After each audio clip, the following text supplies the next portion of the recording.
heard, the world's rivers are in crisis. From pollution to record low water levels, these vital waterways are facing unprecedented challenges.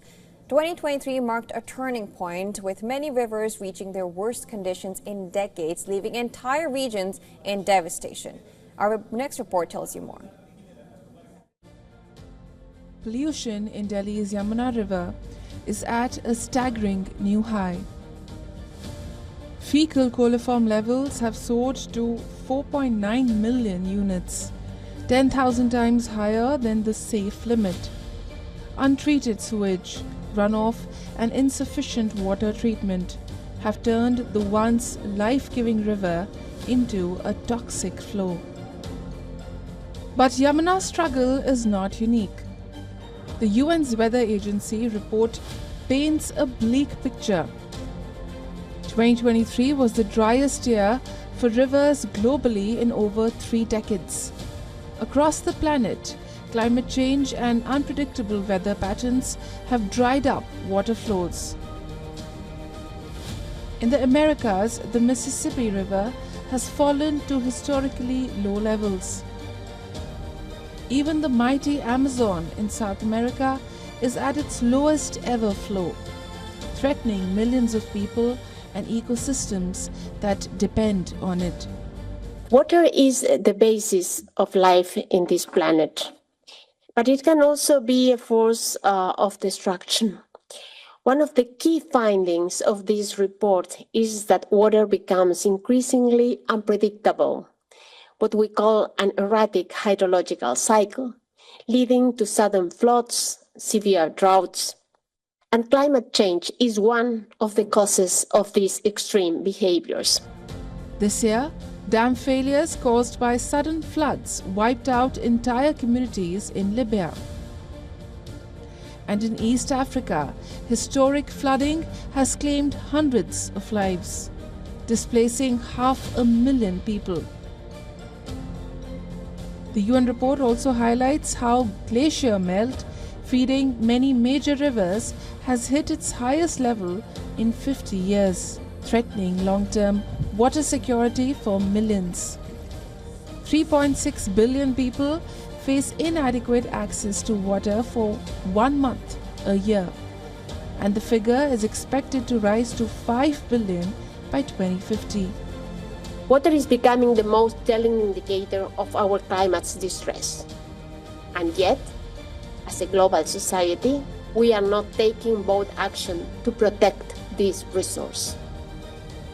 With half of the world's rivers facing dry conditions, the situation is dire.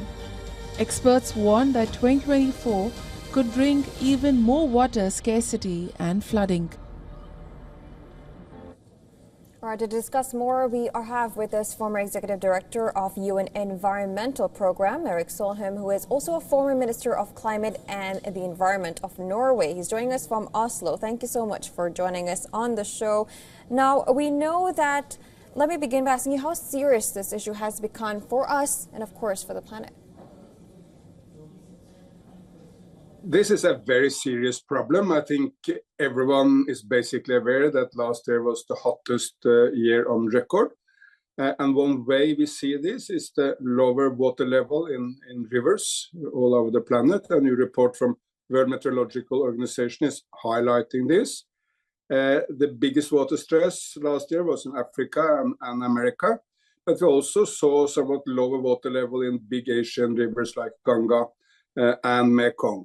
So this is very serious because water is the blood of humanity. It's the lifeline of all of us. Without water, agriculture, people, we will all suffer. And also, it's interesting because major rivers are depleting, and on the other hand, we're seeing overflowing and causing floods. Do you think there's a relation between the two? That's, of course, the kind of strange effect of climate change. It both tend to give more water and less water. So you see floodings in places like Pakistan a couple of years ago, or very recently in Central Europe, while drought in the Amazon or in inner China at the same time. So you get more water and less water for the same reason, which is climate change. I think many people, when they speak about climate change, they tend to focus on temperature. But that's not the main effect. Of course, if temperature rises, it also creates some harm. But the main effect of climate change is through water, more water, less water, floodings and droughts.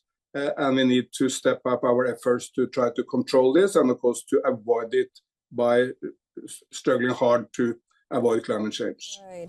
And that being said, according to you, what could be the immediate solution so that we can bring the rivers back to its healthy status?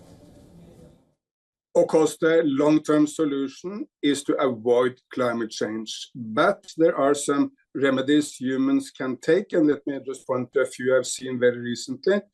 I was in Guyana in South America. The capital of Guyana, Georgetown, has now constructed a huge seawall made from mangroves, and that's to protect the inhabitants against storms and floods coming from the sea. But it goes exactly the same. You can do also against floodings coming from rivers.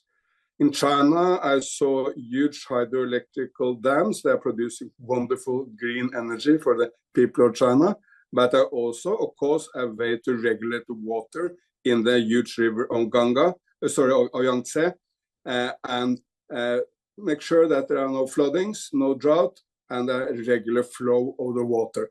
So indeed, the number one issue is we need to avoid climate change. But secondary, we can take measures like planting mangroves or regulating water through hydro plants. Right. So that was a former executive director of UN Environment Program, Erik Solheim. Thank you so much for joining us on the show and giving your perspective.